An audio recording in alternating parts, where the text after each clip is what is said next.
on veut faire un bon concept bien ficelé, c'est pratiquement 2 ans. Donc, si on veut faire ça, eh bien, il faut pouvoir continuer à vivre pendant les 2 ans sans avoir besoin de support extérieur. La deuxième étape, c'est la famille. Dans la famille dans laquelle on va aller voir, puis on leur dit, dis donc, est-ce que tu n'as pas 20 000 dollars, est-ce que tu n'as pas 30 000 dollars, tu n'as pas tout ça. Et puis après ça, on va voir les amis. Bon. Et après, alors les gens qui vont directement vers les VC, c'est vachement compliqué parce que les VC, eux, ils ont des agendas qui sont vraiment précis et en général, les VC, c'est eux qui à moyen terme vont foutre votre boîte en l'air. Enfin, c'est ce que j'ai vu, c'est ce que j'ai expérimenté. Donc, il faut faire très, très attention à ça. Bon, alors, ensuite, alors on va trouver des investisseurs qui sont des investisseurs plus ou moins institutionnels ou n'importe qui ont des sous et qui veulent investir. Alors, donc, c'est un petit peu comme ça que les choses se passent. Alors, je prends le cas de la Madeleine et puis après ça, j'arrête. Mais le cas de la Madeleine, c'était assez extraordinaire parce que j'ai commencé moi-même avec mes sous. C'était un gars d'Oklahoma City qui m'avait proposé d'organiser des rodéos. J'avais dit non. Il voulait emmener Billy Bob en France. J'ai dit non. Donc après ça, la bouffe était tellement mauvaise. Il me dit trouve-moi quelque chose entre le Midwest et la France. Et c'est là où je lui ai dit bon, on va amener la bonne bouffe. Alors du coup, on a décidé que c'était une boulangerie, que ça serait à Dallas. Et puis que troisièmement, il trouvait les sous. Et puis que moi, je trouvais le boulanger. Bon, puis après ça, j'étais libre. Or, il a fait faillite, c'était en 82, parce que sa banque, c'était Penn Square Bank d'Oklahoma City, qui était la première banque qui a fait faillite aux États-Unis. Après ça, il y en a eu 10 000 avec les Savings and Loans. Et puis, deuxièmement, moi, je n'arrivais pas à trouver de boulanger. Alors, j'avais été voir Poilane, j'avais été voir Holder, j'avais été voir Le Duc, j'avais été voir tous ces gens-là, et tous me disaient non, ça ne m'intéresse pas et tout. Bon. Alors, donc, je me suis retrouvé tout seul, sans sous, sans rien. Je n'avais plus un rond. J'étais vraiment dans la rue, hein, carrément. J'y vais dans ma bagnole de location. Et puis, ben, c'est là où j'ai décidé de le faire. Et puis, c'est arrivé. Alors, c'est là que je dis ça, je partage ça avec vous, parce qu'il y a toujours un moyen de trouver une solution. Coup de téléphone au directeur commercial d'Europe 1, qui était un copain, avec qui j'avais fait pas mal de choses dans le passé. Et je lui ai dit, dis donc, est-ce que tu n'as pas un peu de sous? Alors, il me dit, bon, ben, écoute, j'ai 50 000 dollars là, je te les donne. Pas d'avocat, pas de papier, pas rien du tout. Bon, je reçois 50 000 dollars. C'est ce qui m'a sauvé.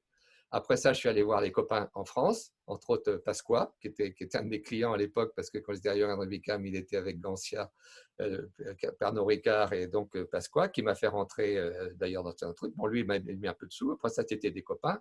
Enfin bref, j'ai réussi à récolter 1 million de dollars. Bon. Et puis après ça, ben, qu'est-ce qui se passe? Quand le truc marche, et c'est ce qui s'est passé avec la Madeleine, les banques viennent chez vous. Parce que les banques viennent vous voir. Paribas était venu me voir et m'a fait un prêt de 800 000 dollars alors que j'avais à peine ouvert la Madeleine, la première Madeleine à Mockingbird. Pourquoi? Parce qu'ils voyaient que la value avait généré du volume, parce que j'avais beaucoup de clientes qui venaient. En plus, c'était en pleine crise, la crise économique de 80-82, qui était une grosse crise ici. Et j'ignorais la crise parce que je ne lisais pas le journal, je ne savais pas ce que c'était. Bon, et donc, ce qui a été fabuleux, c'est qu'ils voyaient que ça marchait, qu'il y avait du monde. Et à partir du moment où il y a du monde, alors là, vous avez la crédibilité de tout le monde. Donc, value veut dire volume. Et si vous avez du volume, vous avez le bottom line. Bon, et c'est ça qui est important que beaucoup de gens ne comprennent pas, c'est que si vous n'avez pas de value, vous n'avez pas de bottom line. Okay? Et la bottom line, elle est générée par la value.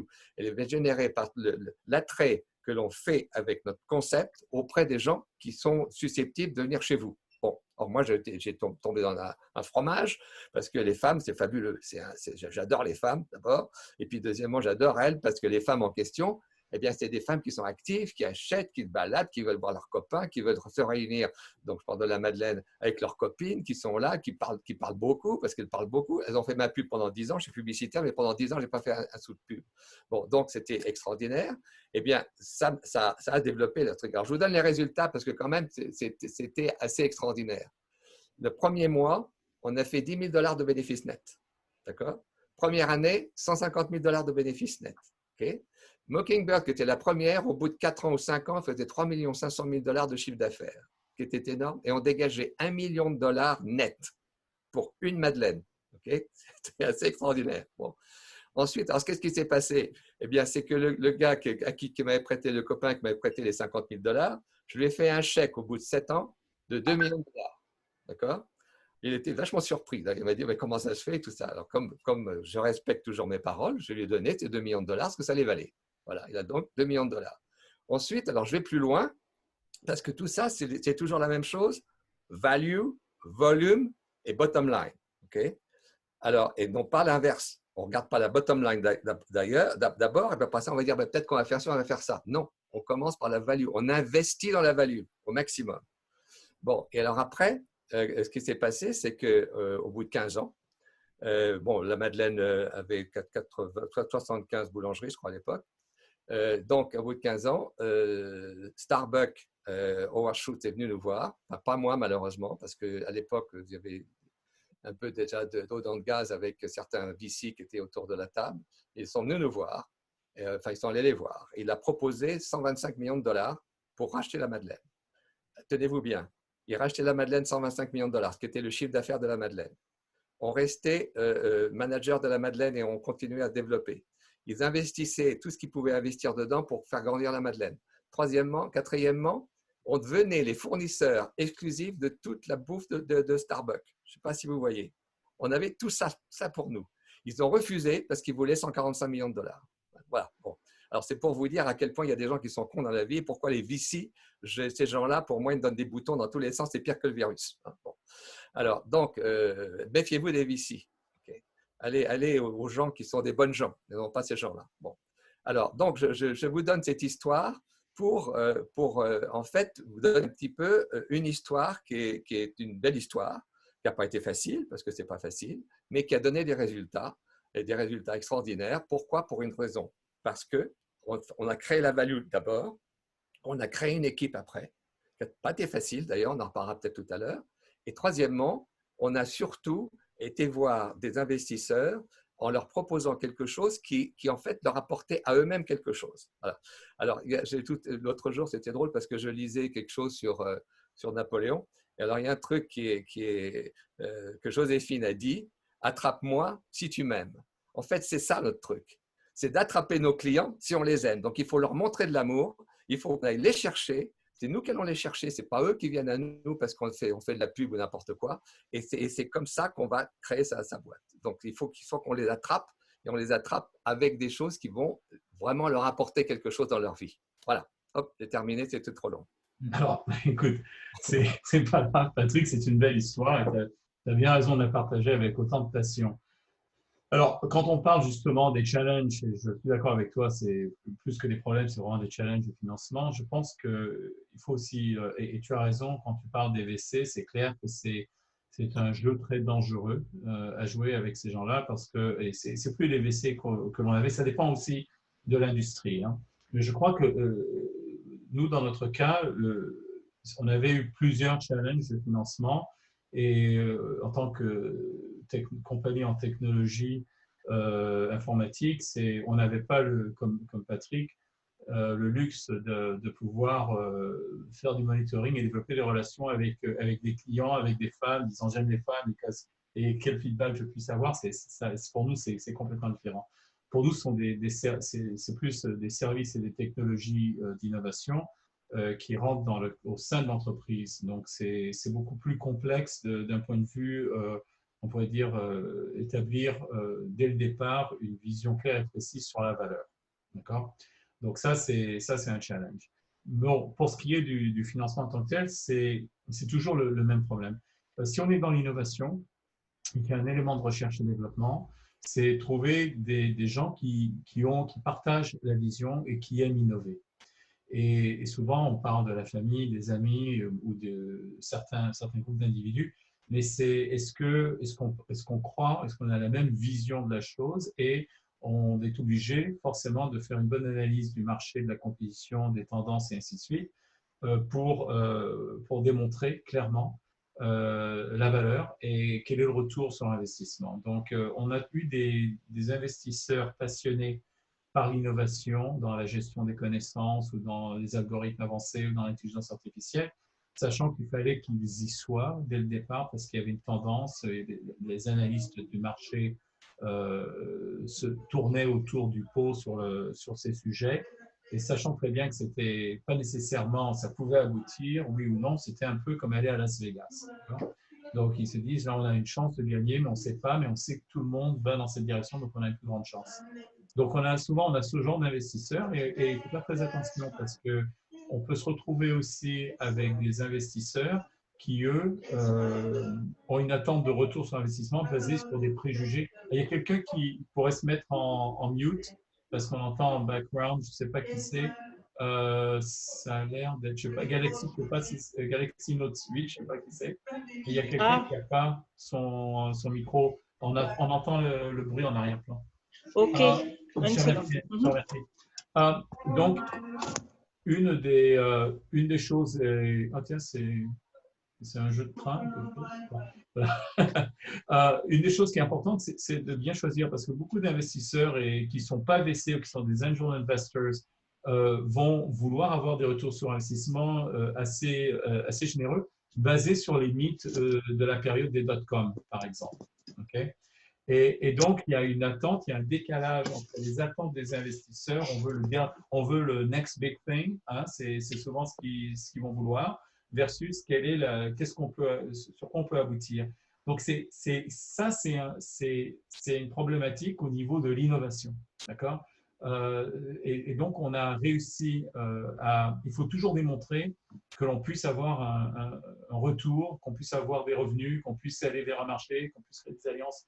Donc, la complexité pour résoudre, on pourrait dire, le challenge du financement est liée au type d'acteurs que l'on va chercher par rapport à l'industrie. Donc, si j'ai une industrie où je livre un produit commercial à un consommateur, où je peux faire mes analyses, voir qu'il y a de l'attraction, voir qu'il y a une valeur, qu'il y a une adoption, c'est très bien. Mais quand je dois faire un développement de R&D important dès le départ pour obtenir un buy-in d'entreprise dans une innovation technologique, ce sont souvent des retours sur investissement qui sont indirects, qui sont dans l'amélioration des processus. Et donc là, il faut vraiment une passion, soit des gens passionnés par l'analyse d'informations, des gens passionnés par la capitalisation d'informations, comment est-ce qu'on peut exploiter le data qu'on accumule pour en faire une ressource qui soit revendable, qui donne un avantage concurrentiel. L'intimité est extrêmement importante et les attentes sont extrêmement importantes. J'ai tellement de personnes que l'on a vues qui disent « Ah, intelligence artificielle, c'est le futur, donc vous allez faire exploser les compteurs », sans se rendre compte vraiment que c'est souvent des actions très ponctuelles qui sont gardées en privé, parce nous, on agit énormément dans le knowledge management, donc les choses que les gens ne veulent pas que l'on montre pour qu'ils gardent un avantage concurrentiel. Donc, ce n'est pas quelque chose de scalable nécessairement, donc c'est des sous-produits qui peuvent l'être, c'est très complexe. Donc, ce que l'on a trouvé intéressant, c'est pour les challenges de financement, c'est d'être dans un axe stratégique vers une vision qui est acceptée, vers une nécessité technologique qui commence à être en émergence, et le fear of missing out, le FOMO. Hein. Le fear of missing out, c'est là où beaucoup de gens vont investir dans plusieurs types d'entreprises. Donc, choisissez des investisseurs qui savent qu'ils vont investir dans plusieurs types d'entreprises et ils ont peur de louper l'opportunité. Donc, il faut que vous soyez dans l'axe stratégique d'une opportunité et qu'ils soient prêts, et ça c'est très important, à perdre leur argent. D'accord? Thierry, c'est le principe de la vague. C'est le principe de la vague de toute nouvelle technologie, tout nouveau truc. Moi, j'ai eu la vague de croissant. Bon, c'était au début du croissant, du bon. Oui, voilà. J'ai surfé cette vague et ça m'a beaucoup aidé. Donc, il faut aller dans le sens de ce que le marché va avoir besoin. Donc, voilà, c'est ça. Et voilà. Et nous, on a réussi, et tu as raison, et on a réussi à avoir le financement. Donc, il y a plusieurs types de financement. D'accord? Donc, il y a ce genre de financement en technologie. On a l'avantage d'avoir des financements de grants, hein, de bourses. Par exemple, nous avons remporté des prix au niveau du Canada sur l'innovation. Donc, le gouvernement canadien nous a donné des bourses pour faire avancer le point de vue scientifique de notre technologie, pour faire ce qu'on appelle scientific advancement, pour avancer la science.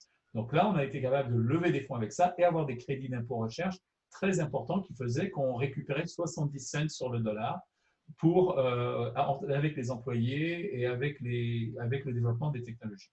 Ça, c'est excellent. Et donc, ça veut dire que quand vous allez vers un investisseur, quand vous êtes dans notre domaine qui est différent du domaine de Patrick, quand vous êtes dans notre domaine technologique, de fait d'être capable d'avoir des crédits d'impôt recherche, d'avoir des bourses sur de l'innovation, fait que le dollar qui vous est amené par un investisseur est capitalisé dès le départ sans même avoir du revenu, parce qu'il va aller beaucoup plus loin grâce aux aides que vous êtes capable d'obtenir si vous avez une technologie solide.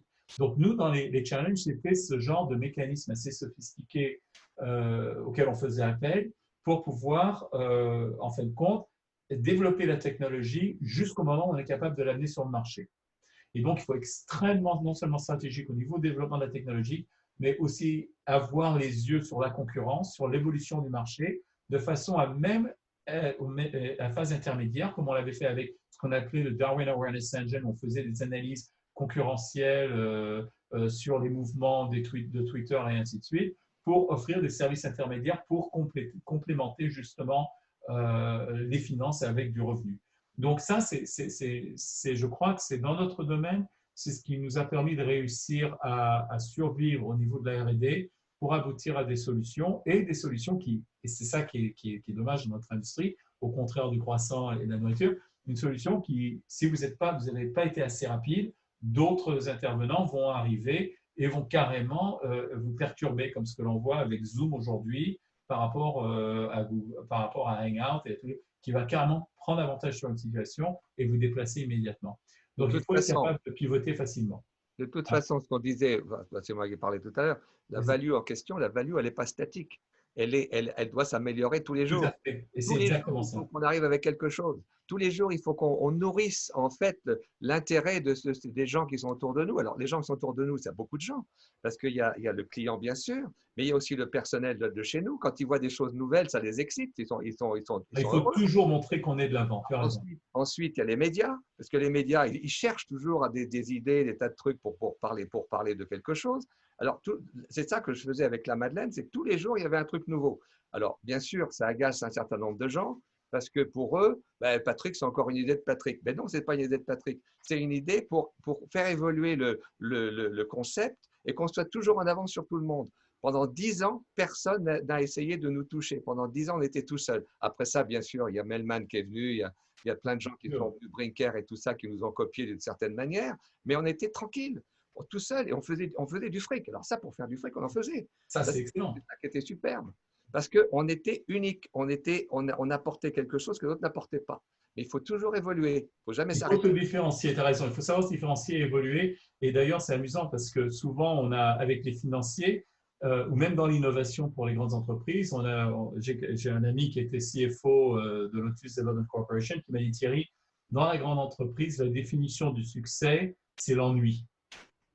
Et les grandes entreprises et beaucoup de financiers sont prêts à s'ennuyer. C'est-à-dire que tant qu'il y a une petite croissance prévisible et tout, ils sont tout à fait contents et satisfaits. Ce qui n'est pas le cas quand on crée de la valeur, quand on crée des nouveaux produits. On veut être en croissance, on veut montrer une chose que tu as dit, Patrick est tout à fait juste. Le média, ce que l'on a réussi à faire, c'est d'avoir énormément l'attention du média en innovant. Comme vous le savez peut-être, on avait gagné le prix de TechCrunch Disrupt. Et des différentes reconnaissances d'industrie. On a été dans les journaux à Dallas sur des projets qu'on a fait qui étaient extrêmement visibles pour aider des jeunes handicapés. Eh bien, ce genre de presse aide énormément au financement, aide énormément à la levée de fonds. Parce que dès que vous faites quelque chose de social, vous faites quelque chose de bien, où il y a une visibilité, il y a une reconnaissance par tierce partie, par autrui, particulièrement dans les médias, ça augmente la valeur de votre entreprise, ça donne confiance aux investisseurs. Et ça, je crois que c'est essentiel. Et juste pour raisonner avec ce que Patrick dit, c'est tout à fait vrai aussi dans notre industrie. Et il y a un mot très important, c'est le mot proud, ou pride. Oui. Pride. Alors, vos clients et enfin nos clients, on parle pour tout le monde, nos clients et puis notre personnel, nos fournisseurs, les médias, ils sont tellement proud de nous quand on parle de nous. Si on ne parle pas de nous, on est oublié. Surtout ils veulent montrer qu'ils nous connaissent. Ils veulent montrer qu'ils nous connaissent et qu'ils sont nos clients. Absolument. Tu as tout à fait raison. Alors ça, c'est une chose. La prochaine question, donc ça, c'est une question. Je ne sais pas, est-ce que Thierry, est-ce que tu veux ou est-ce qu'on pose sur chaque question ou on enchaîne? Oui, je voulais intervenir là-dessus. Je voulais demander comment on voudrait faire un petit peu le côté un peu forum également. Est-ce qu'il y a parmi les gens qui écoutent quelqu'un qui a envie de parler un peu de ces problèmes de financement et des expériences, des questions sur cette partie? Les opportunités de financement, puisque voilà, très bien. Pas le mot problème. Est-ce que tu as texté à côté pour dire non, pas problème? Moi, je vais glisser mon expérience personnelle. j'ai commencé ma propre société il y a pas mal de temps, une trentaine d'années. Et effectivement, ce qui m'a choqué venant de France, c'est que en fait, le financement était plus difficile qu'en France pour un start-up, j'ai trouvé. Pourquoi? Parce qu'en France, il suffit de commencer à avoir quelques clients et quelques factures, et on peut, à l'époque, je ne sais pas si ça se fait encore, mais on pouvait faire des traites. Les gens vous payaient avec des traites, signer des traites, et vous pouviez les faire escompter à votre banque sans problème. Ici, ça n'existe pas. Donc ici, il faut passer d'abord par les, comment ça s'appelle ces gens qui font du factoring. Il faut passer par un stade de gens qui font du factoring. Donc ils prennent vos factures et ils les escomptent aussi, mais alors avec des taux de 25 ou 30%. Et ensuite, il vous faut 1 ou 2 ans pour devenir ce qu'on appelle ici bankable. Ça veut dire que la, la, la banque va vous considérer et va commencer à vous donner une ligne de crédit. Et le problème qu'on a ici, quand on est un entrepreneur français, on n'a pas de biens, on n'a pas de collatéral. Ça, c'est le grand problème. Les banques ici sont organisées et elles sont régulées d'une manière tellement intensive parce ils ont fait beaucoup de bêtises dans un marché aussi grand qu'elles sont extrêmement régulées. Et donc, c'est pas de la mauvaise volonté, mais ils ont les bras, les mains, les pieds liés par l'administration et les régulations. Et donc, tous les efforts qu'on peut faire pour séduire un banquier, pour l'emballer sur son concept, etc., bien souvent, ça suffit pas. Donc ça, c'est mon expérience. Bertrand, il y a une chose aussi, c'est que nous sommes des immigrants ici. C'est-à-dire qu'on nous regarde de travers. On n'a pas de crédibilité quand on arrive ici. Quand tu es arrivé ici, moi, j'ai aucune crédibilité. Pour ouvrir un compte en banque, et même j'avais 200 000 $ à mettre sur le compte en banque, ça m'a pris 6 mois pour ouvrir le compte en banque. Parce que tu n'as pas de crédibilité, tu n'as rien, ils ont peur. Bon. Alors, il faut qu'on leur prouve que derrière nous, il y a quelque chose de solide. Alors, j'avais une chance fantastique, c'est que j'avais Stanley Marcus derrière moi qui m'a beaucoup aidé, mais je n'aurais pas eu Stanley Marcus, je ne serais jamais arrivé. Est-ce qu'il y a d'autres questions, d'autres témoignages sur le financement? Parce qu'on pourrait parler, justement, on pourrait passer à donc la nationalité. Est-ce que la nationalité française est un atout? Est-ce que c'est un handicap? Euh, comment est-ce que vous l'avez vécu ça? Tu veux passer sur cette question parce que je pense que c'était une des questions que nous avions. Oui, alors, écoute, moi je ne pense pas que ce soit un handicap du tout. Je pense que c'est un gros avantage pour plusieurs raisons. Premièrement, ici, on est dans un pays où la distinction d'un individu est une force. Non pas de quelqu'un qui stand out par ses compétences et surtout, je dirais, en tant que Français, par sa culture est quelque chose d'avantageux. On a un avantage culturel en tant que Français. Et c'est dommage, c'est pas seulement le fait que le Français est rude, mais ils sont peut-être rude parce qu'ils ont une certaine aisance intellectuelle et une certaine arrogance et une certitude et une confiance avec laquelle les Américains qui résonnent avec la mentalité américaine. D'autant plus que nous sommes les premiers alliés des États-Unis, le premier pays pas le premier pays à reconnaître leur indépendance, ça c'était le Maroc, mais la France par Lafayette est reconnue comme étant le premier allié réel et le plus grand allié démocratique des États-Unis. Donc, moi, je pense qu'au niveau culturel, et pour retourner vers ce que Patrick disait, la population est fascinée par l'aspect culturel. On le voit très bien dans l'architecture, dans les maisons, dans les choix. Ce qui représente le top du top est toujours français. Donc, c'est quelque chose qu'on n'aime pas admettre en tant que Français nous-mêmes parce qu'on se dit, putain, c'est vachement superficiel, qu'est-ce que ça peut être con. Pardonnez-moi mon latin, mon français, mais c'est vrai que le fait d'être français n'est pas un désavantage du tout. On est aussi reconnu non seulement pour nos attraits intellectuels, la nourriture, la joie de vivre, un tas de choses on est une des cultures qui ne reçoit pas de discrimination, sauf quand il y a l'histoire des Freedom Fries, d'accord, politiquement parlant, mais je crois que c'est un gros avantage. Et on est aussi vu comme des gens sérieux. mais des gens sérieux qui savent marier le côté agréable et le côté sérieux. Donc, je crois que pour moi, ça n'a jamais été un désavantage. D'ailleurs, le fait de parler français, moi j'ai appris l'anglais beaucoup plus tard dans ma vie, plus tard, à l'âge de, je parlais pas très bien anglais, pourtant maintenant je pense que je parle souvent anglais mieux que je parle français, mais je m'y suis mis vers l'âge de 16 ans, d'accord, vraiment à apprendre l'anglais. J'ai grandi à Montréal, j'ai travaillé à Toronto, et c'est vraiment à Toronto que j'ai commencé à apprendre l'anglais correctement. Mais ça n'a jamais été un désavantage. Au contraire, je crois que c'est quelque chose qu'ils envient d'une certaine façon. Donc, sur ce point de vue-là, non, en tant que Français. Enfin, je dirais pas jamais, parce qu'il y a eu des périodes quand la France refusait de passer au-dessus de la Libye, Oui, c'est ce que je disais, les Freedom Fries avec Paul. périodes où ça a été difficile, Oui, les périodes où les French fries et tout le ouais, bazar, c'est ça. il y a eu des périodes un peu compliquées quand Oui, même. mais hormis ça, ils aiment quand même les Freedom Fries. Ils en mangent tout le temps avec leur steak, hein. Donc, je veux dire, je m'inquiète pas tellement. Je pense pas que ce soit un désavantage du tout. Je pense que ça les charme un peu. Moi, je le vois bien quand je vais en réunion avec Patrick. Des fois, je me dis, purée, il faudrait que j'ai un peu plus d'accent français parce que je vois à quel point tout d'un coup la salle s'illumine parce qu'il y a une petite touche de français ici et là, il y a un petit regard, ça scintille dans l'œil et tout. Je me rends compte en fin de compte, les gens aiment bien, ils aiment bien. Donc, C'est-à-dire qu'on leur apporte quelque chose qu'ils n'ont pas. Moi, je vois dans les réunions dont tu cites, par exemple, on leur apporte, nous, tout ce qu'on sait du reste qui sont en sorte dehors des États-Unis. oui, Bon, quand on leur parle de ce qu'on fait en France et machin, mais ils ne savent pas, et qu'on leur apporte ça, ils disent ah là là, mais comment faites-vous? Bon, à Montréal, parce qu'on travaille beaucoup avec Montréal, c'est la même chose. On leur amène énormément de choses de l'extérieur, c'est-à-dire on leur amène de la fraîcheur dans leur réflexion, dans le truc. C'est pour ça, quand on est entre nous, bon, je prends le cas de Thierry, puis qu'il y a 8 personnes autour de la table qui sont tous américains, eh bien, oui, c'est nous qui faisons la mousse parce qu'on arrive avec les idées, on crée les machins et tout ça. Ils adorent ça.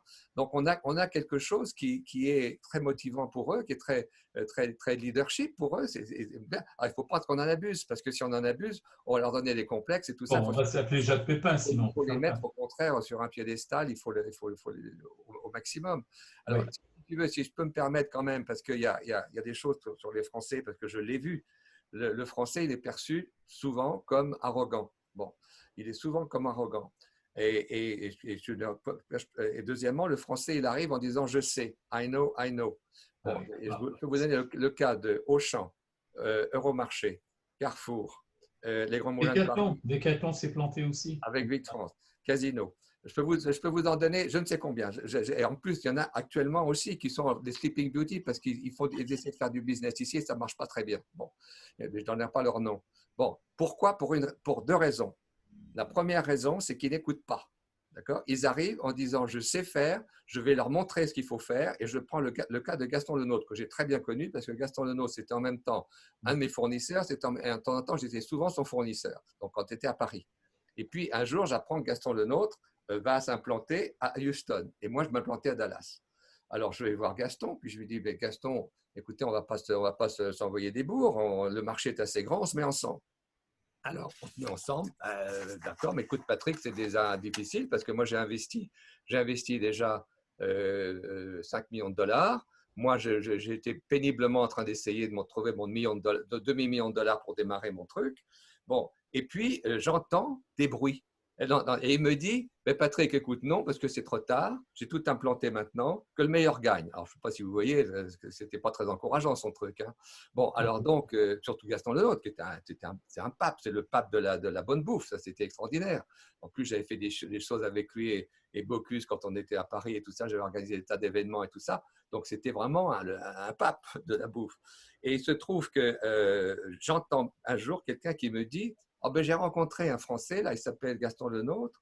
Oh là là, alors dites donc, quelle arrogance. Et puis, il est avec son chapeau, sa canne et sa cape. Et puis, il traite tout le monde enfin, je ne sais pas, d'un terme quelconque, tout ça. J'ai dit, ah bon, ben, ça y est, ok, c'est bon, on peut y aller.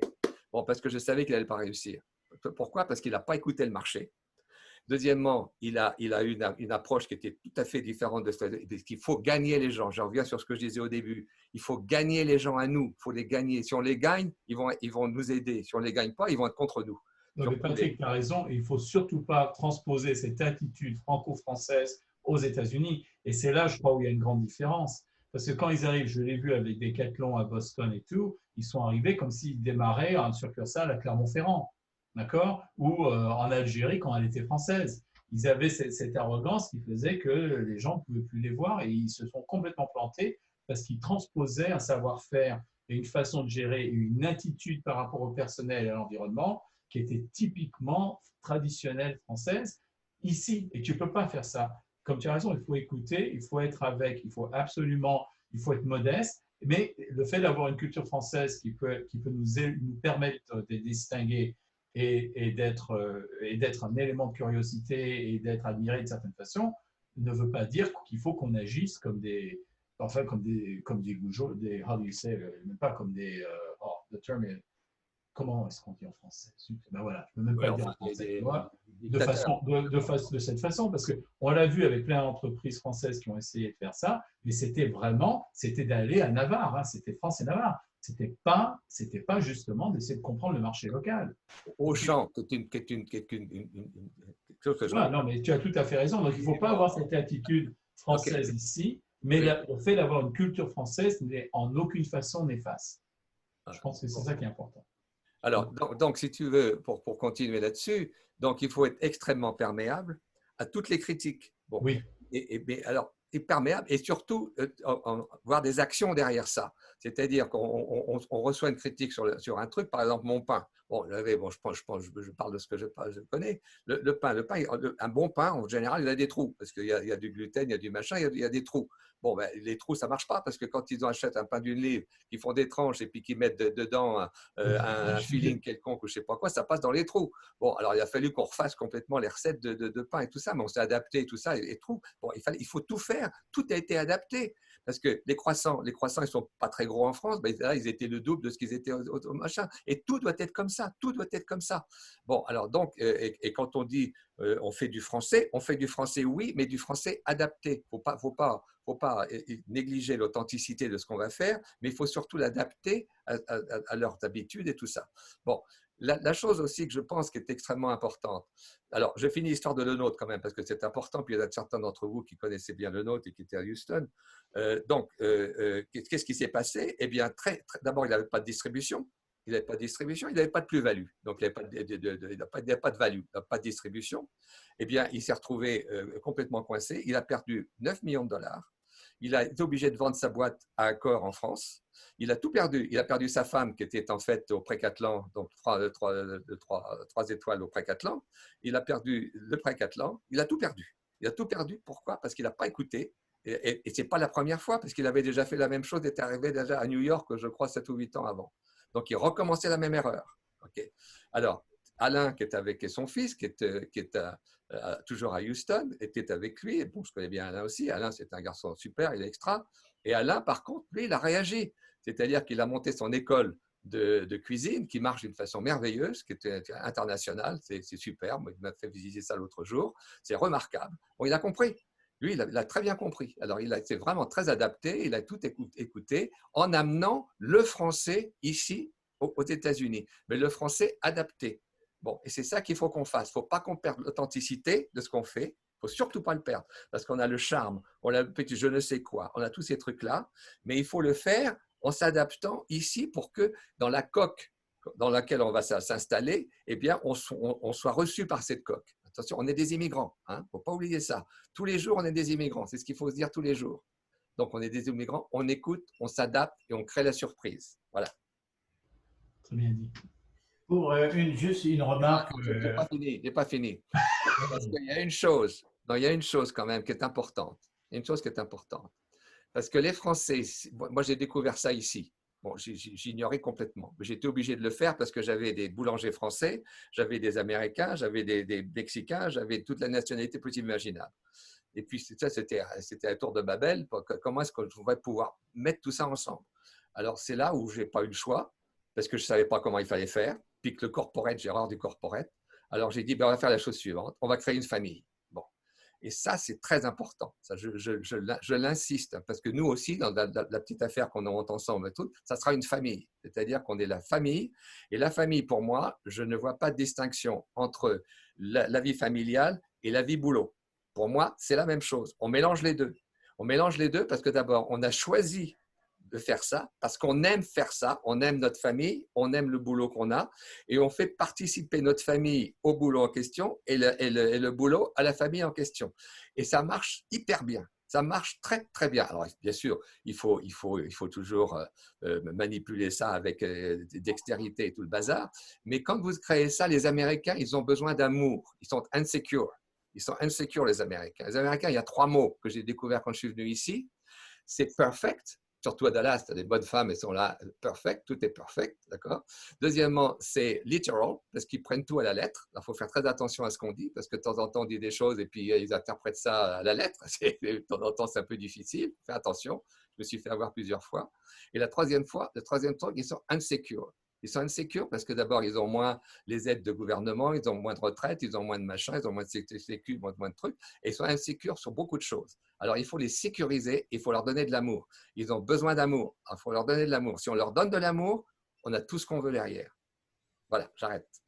Bien. Une remarque, d'après ce que disait Thierry, je voulais insister, c'est la communication.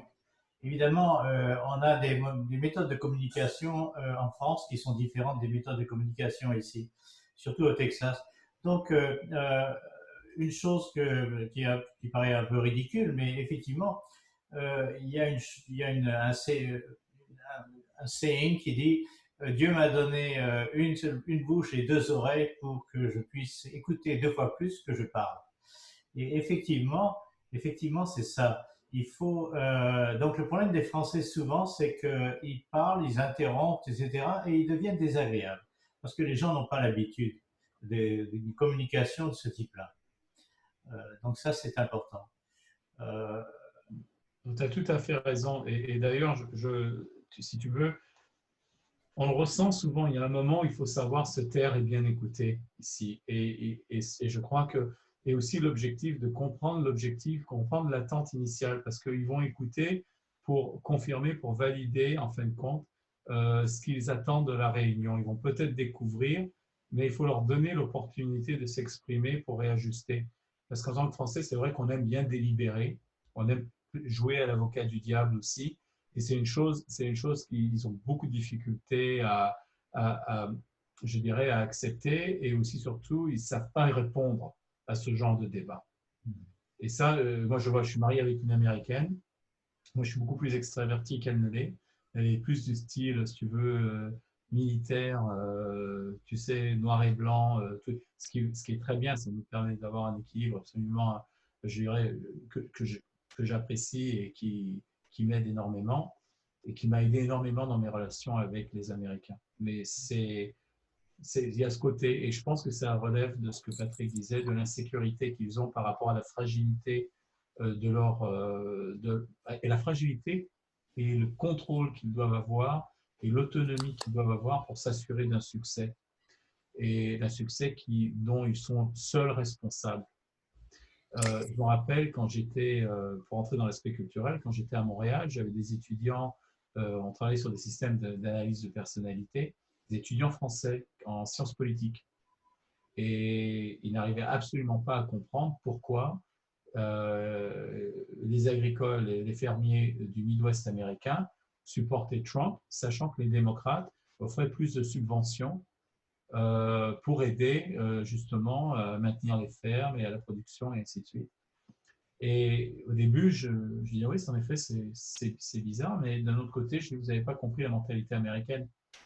À son propre détriment, l'Américain veut être responsable de son avenir, de son futur, et veut vraiment se sentir en maîtrise et en contrôle. Donc, il ne va pas accepter de l'aide. Surtout, ce segment de la population américaine ne va pas vouloir accepter de l'aide, il va voir ça comme une faiblesse.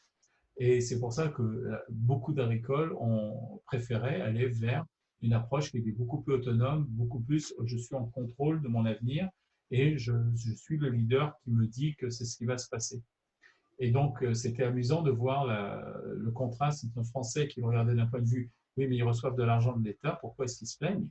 Pourquoi est-ce qu'ils refusent cette aide-là et pourquoi est-ce qu'ils vont vers quelqu'un qui, en fin de compte, ne va pas les aider? En fin de compte, c'est cet esprit. Il faut toujours penser que l'Américain allait vers l'Ouest, allait chercher du territoire, prenait des risques, se sentait responsable, avait une grande autonomie et s'est imprégné dans ceux qui ont fait le déplacement de la côte Est vers la côte Ouest. Et ça, et donc pragmatisme, peu de mots, on écoute les nécessités, la survie, le manque de sécurité qui fait qu'on est obligé de se protéger beaucoup plus. Je crois que ça, c'est une chose qu'il faut bien comprendre de l'Américain, surtout quand on est au Texas et on le voit beaucoup. Hein. Les gens bien respectés, c'est des John Wayne, c'est des gens qui se taisent et qui, quand ils parlent, ils disent quelque chose et c'est tout, et ils arrêtent. Est-ce que vous avez quelque chose à partager avec nous pour qu'on puisse nous aussi apprendre des choses de vous? Bah, moi, j'avais une question par rapport à tout ce que vous avez dit. Donc, moi, je m'appelle Marie-Sixtine, je suis à Houston et depuis 5 ans et j'ai une entreprise texane, un laboratoire de cosmétiques écologiques. Et du coup, j'avais un peu ça a été un gros choc culturel par rapport effectivement à la France et à l'Espagne où on avait aussi notre entreprise. Le choc culturel, il a été énorme. Et j'avais une question par rapport aux investisseurs et à savoir un petit peu, j'ai l'impression qu'il y a moins de bienveillance. C'est un mot que j'entends beaucoup dans les podcasts d'entrepreneurs en France, la bienveillance. Un investisseur qui va vraiment pas vouloir vous manger en fait. Parce que moi, là où j'ai peur aussi de faire rentrer des investisseurs, c'est à un moment donné me diluer et perdre le contrôle. Et par rapport justement culturellement, donc ça englobe un peu la question de l'investissement, du financement, et ça englobe aussi la question culturelle. Je me dis, d'avoir des investisseurs américains, est-ce qu'à un moment donné, est-ce qu'on ne va pas ne pas se comprendre? Est-ce qu'on ne va pas être d'accord sur la gestion d'entreprise? Est-ce qu'à un moment donné, comme vous parlez un peu qu'ils aiment être en contrôle aussi un peu des situations, est-ce qu'à un moment donné, ils ne vont pas vouloir, allez, on injecte de l'argent, moi je ne peux pas suivre et en fait, je me dilue. Et c'est ça qui me fait un peu peur ici, c'est qu'ils sont plutôt Shark Tank que voulez-vous être mon associé par rapport aux émissions de télévision. C'est très, très, je trouve, représentatif culturellement. On a le Shark Tank, c'est vraiment les requins.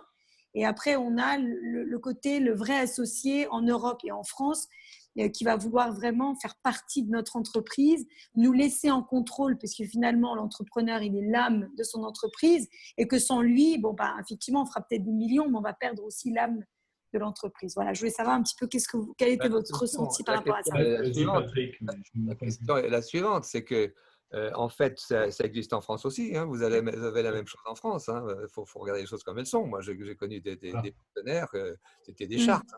Oui. La même chose. Hein. Il y en a plein. Il y en a plein partout. Bon, ils essaient toujours d'avoir le contrôle, de se débrouiller. C'est eux qui décident. Bon, alors c'est aussi bien français qu'américain. Si ce n'est qu'au niveau américain, en fait, on en parlait avec Thierry l'autre jour, la chose aux États-Unis, c'est le paraître. Bon, c'est le paraître, c'est très important. Bon, ils ont la belle bagnole parce qu'il faut aussi, ils ont les grosses maisons. Moi, j'habite ici dans un truc, je suis même pas chez moi, je suis dans une cabane à lapins, mais c'est sympa, dans le meilleur quartier de Dallas. Bon, mais je vois des maisons c'est des grands Trianons, c'est absolument incroyable qu'ils sont en train de construire maintenant. Bon, il faut paraître. Et maisons qu'ils n'utilisent pas parce qu'ils sont toujours partis à droite et à gauche. Voilà. Donc, ils ont besoin du paraître et pour le paraître, il faut des sous. Bon, alors, il faut des sous, et parce que les sous, ça va leur permettre d'avoir leur Learjet, ça va leur permettre d'avoir des tas de trucs. Donc, ils vont tout faire pour pouvoir avoir des sous. D'accord? Peut-être plus que chez nous. Donc, la vraie motivation, c'est des sous. Et les sous, c'est à tous les niveaux. Ce n'est pas uniquement l'investisseur, c'est aussi les gens avec qui on travaille ou des gens lambda. C'est ce qu'ils veulent. C'est les sous qui, en fait, en France, ici aux États-Unis, vous allez avoir quelqu'un qui va changer de région parce qu'il a un meilleur job quelque part ou n'importe quoi, quitte à quitter son environnement, quitte à quitter chez tas de trucs et tout ça. En France, on le fera beaucoup moins parce qu'on reste attaché à son terroir, on reste attaché à ses amis, on reste attaché à beaucoup de trucs. Donc, effectivement, un peu moins.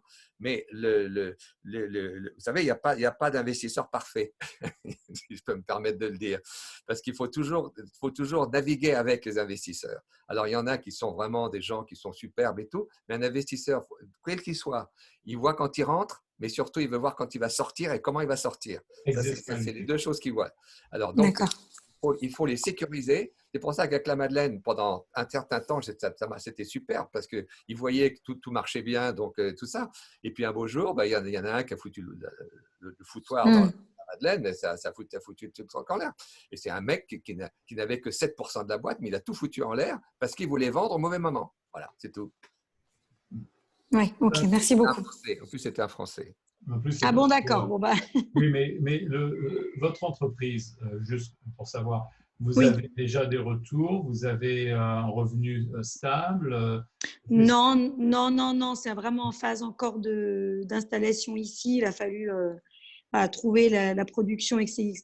Mais bon, on va peut-être rentrer dans une chaîne. Donc, effectivement, ça va impliquer à un moment donné de besoin de fonds pour produire des plus grosses quantités, voilà, pouvoir investir. Alors, voilà, donc quand vous commencez à lever des fonds pour répondre à une croissance, les mécanismes de financement sont complètement différents et sont rentrent toujours plus en votre faveur à ce moment-là. D'accord. Il y a le concept de convertible loans avec des warrants.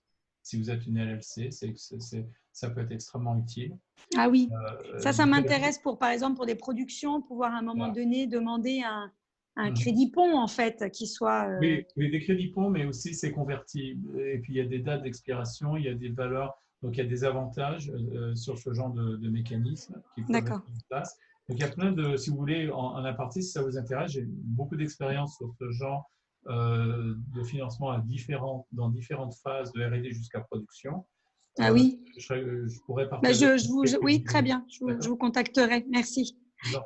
Merci beaucoup. Une chose qu'il faut quand même dire, c'est que il y a un niveau d'honnêteté au niveau des affaires qui est quand même plus élevé qu'en France. Oui. Ok. C'est beaucoup plus franc. Oui.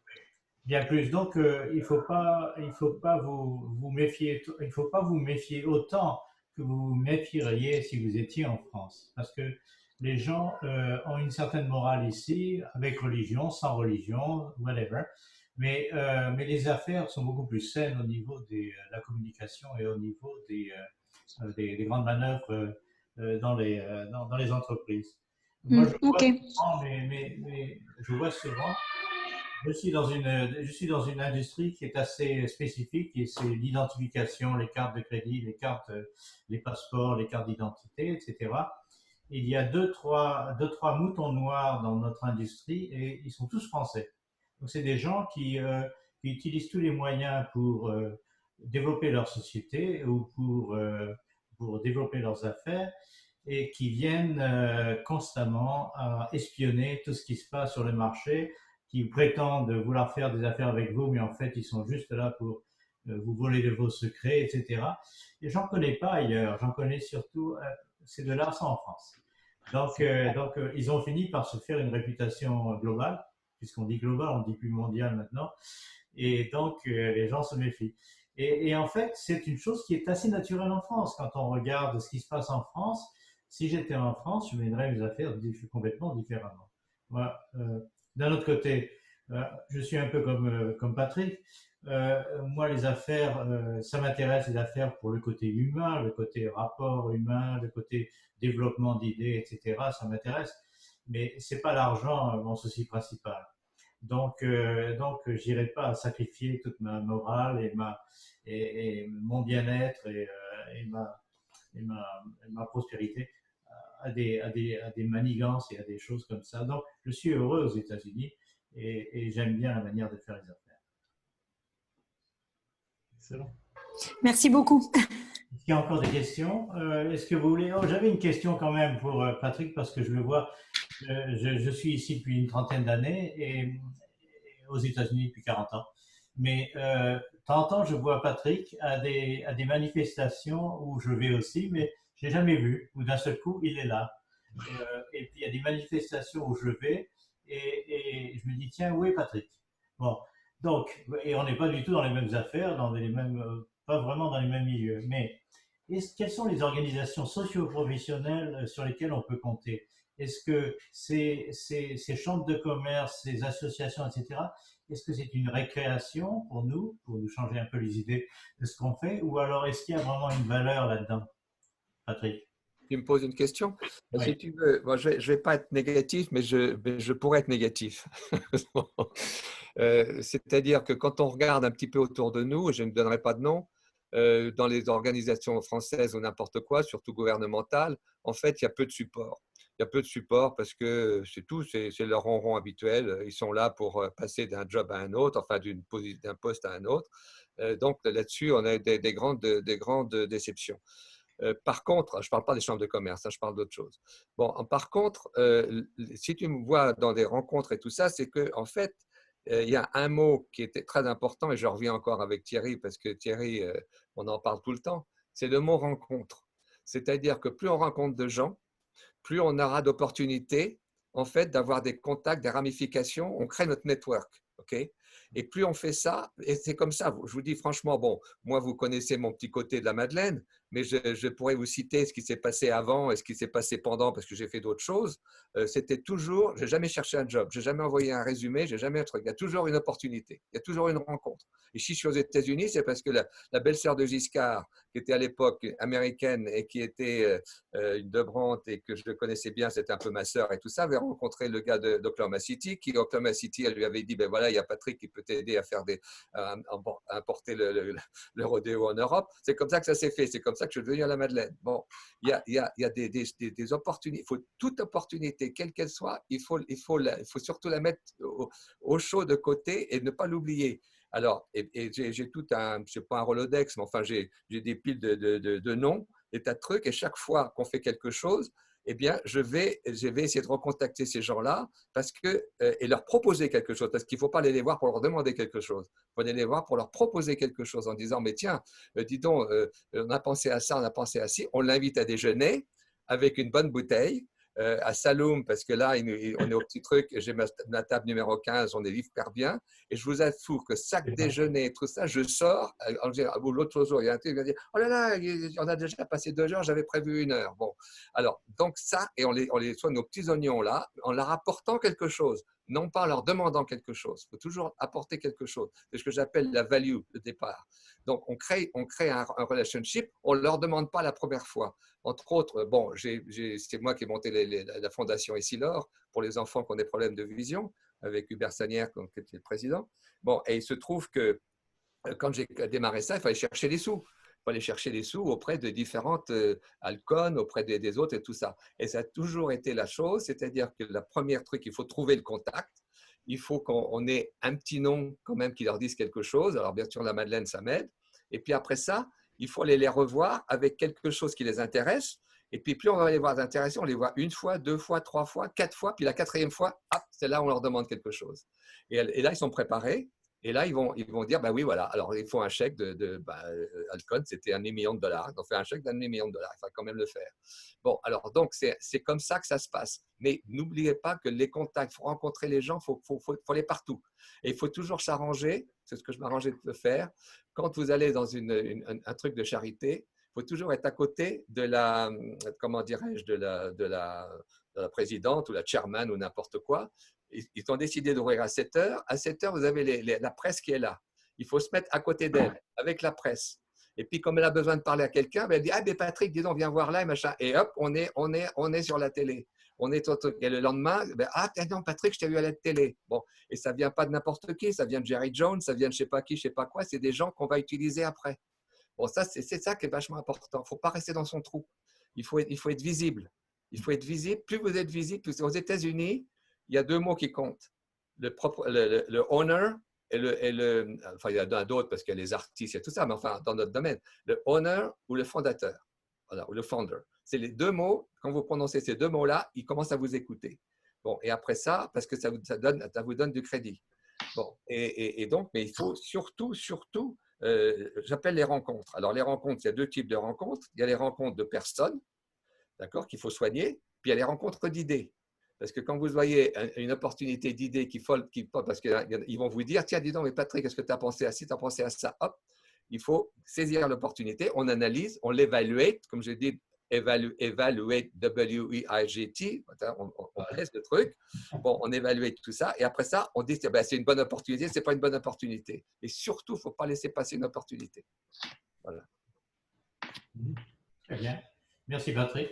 Ben, je J'ai, pense- oui, oui. bonjour, pardon. Non, non, je prends l'exemple pour en parler un petit peu parce que je suis arrivé à Austin il y a quelques années. Et alors, je suis pas toujours.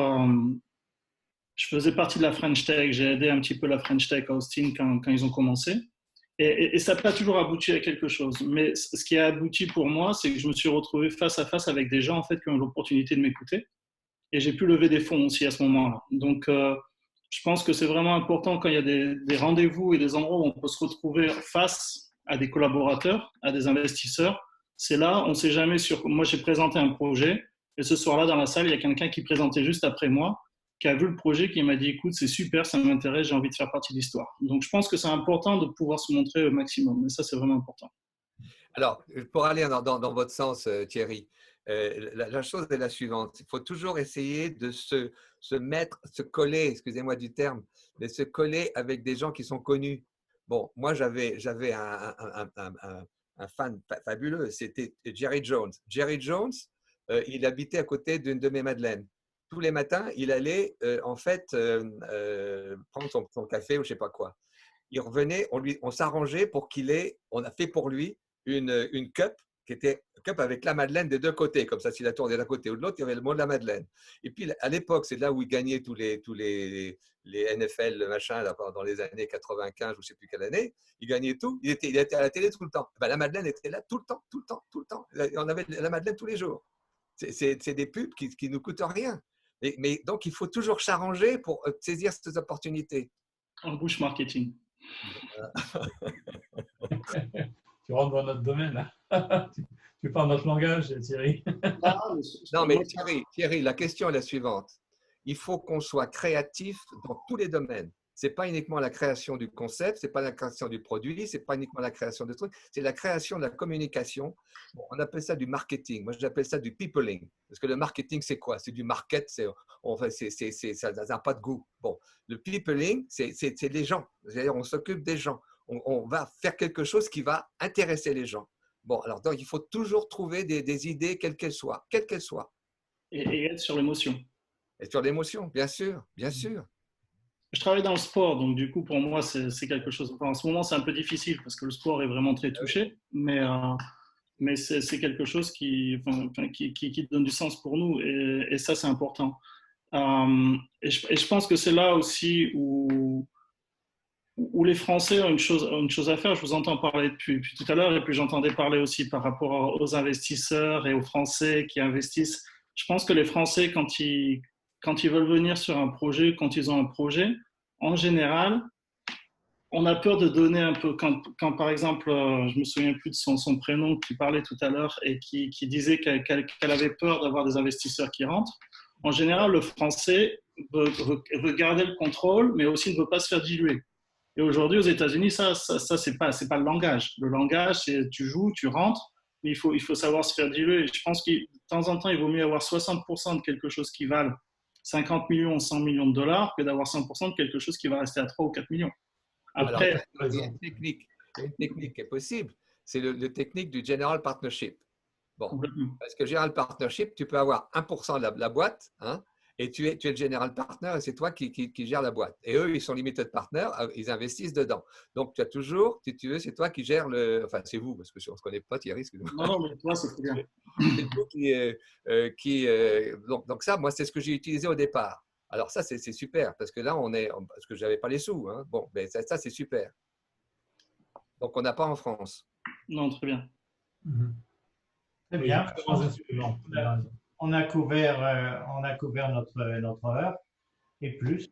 Je pense que c'est quelque chose qu'il faudrait refaire. Je pense que pourquoi est-ce qu'on n'aurait pas une partie numéro 3? Parce que c'est un sujet qui est inépuisable. On n'a rien couvert pratiquement de la vie de l'entreprise, ni des transports, etc. Donc, je pense qu'on va essayer de convaincre Patrick et Thierry de remettre ça.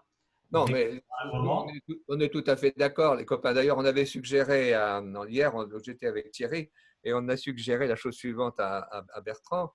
L'autre Thierry aussi, parce que tu n'es pas là, mais enfin, c'est pareil, c'est de dire la chose suivante. Bon, nous, on peut toujours parler, on peut raconter nos histoires, bon, mais c'est beaucoup plus intéressant quand il y a des échanges et qu'on apprend, nous aussi, des choses des autres. parce qu'on apprend plein de trucs. Bon, par exemple, Thierry Dauphin, bon, tu parles actuellement de sport. Nous, ça nous intéresse le sport dans notre projet. Donc, il y a peut-être des choses à faire ensemble là-dessus. Avec plaisir. Lui, c'est le rugby. C'est du contact, c'est pas du virtuel. Ouais, il n'y a pas que du rugby parce que j'ai Non, mais toujours. je rigole. Ah, mais oui, c'est vrai que le rugby. Parce que j'ai vu ton profil. Et moi, je suis né à Clermont-Ferrand. Donc, rugby, tu ne vas pas avoir de problème avec moi. C'est bien, mais je connais bien en plus, donc ça passe très bien. Bon, alors, non, mais alors, donc, on peut faire un truc, on donne vous décidez d'un sujet, et puis on parle du sujet, chacun vient avec ses idées. Bon, il y en a qui auront des idées à partager, il y en a d'autres qui n'en auront pas, mais tant pis, mais ils profiteront de ce qu'on a, et puis peut-être la prochaine fois, ils auront des idées sur autre chose. Je crois que c'est un truc qui est très ouvert, qui est très, très… bon, alors évidemment, il y en a qui ont peut-être plus d'idées d'autres parce qu'ils ont plus de bouteilles sur là-dessus que d'autres, mais je pense que c'est un moyen d'apprendre les uns des autres. Nous, on apprend énormément de vous, entre autres. Vous savez, de préparer un truc comme ça aujourd'hui, là, moi, ça m'a appris beaucoup de choses. Parce que le fait de le préparer, ça m'oblige à réfléchir et aller plus loin. Donc, ça, c'est super. Très bien, si on est d'accord, on va lancer un autre format. Oui, je voulais dire juste quelque chose. Mon nom est Vanessa. Je ne suis pas en caméra parce que malheureusement, je ne suis pas allée chez le coiffeur depuis 1 mois et demi. Je voulais vraiment vous remercier, vraiment vous remercier. Que les personnes et projets ou non, c'est toujours plein d'inspiration. Hein, mais j'ai participé à 2 séminaires et à chaque fois, là, je vais quitter les séminaires, je vous remercie parce que d'abord, ça me ancre de nouveau dans la culture française en étant aux États-Unis et ça me fait plaisir de parler d'amour dans le business. Je vais suivre le conseil de Patrick, je vais prendre l'opportunité et quand tout cela ira mieux, je voudrais l'inviter à déjeuner à Dallas quand j'y serai. Parce que vous m'inspirez énormément, sans expectation. J'irai avec un témoin, comme ça. J'ai un témoin barbu là, qui sera ravi de le faire. Non, je plaisante, mais bon. On a notre table, 15 salauds. Voilà, exactement. J'amène mon pinard et tout. Super, super. Non, mais en tout cas, merci beaucoup pour votre temps parce que je sais que vous avez tous, Thierry, même les 2 Thierry, je sais que vous avez… Il y a 3, pardon. Mais encore une fois, vraiment merci du fond du cœur. Ça m'a fait encore une fois beaucoup de bien de vous écouter aujourd'hui. Voilà. C'est gentil, merci. Eh bien, merci à tout le monde et puis à la prochaine fois. Absolument. Voilà, à bientôt. À bientôt. Restez en santé. Hein. À tout le monde. Faites attention. Bon allez, oui, en effet. J'ai fini mon scotch. Ah non, il m'en reste une goutte. Allez, il me reste une goutte. Allez, à la tienne. À la vôtre, à tous. OK.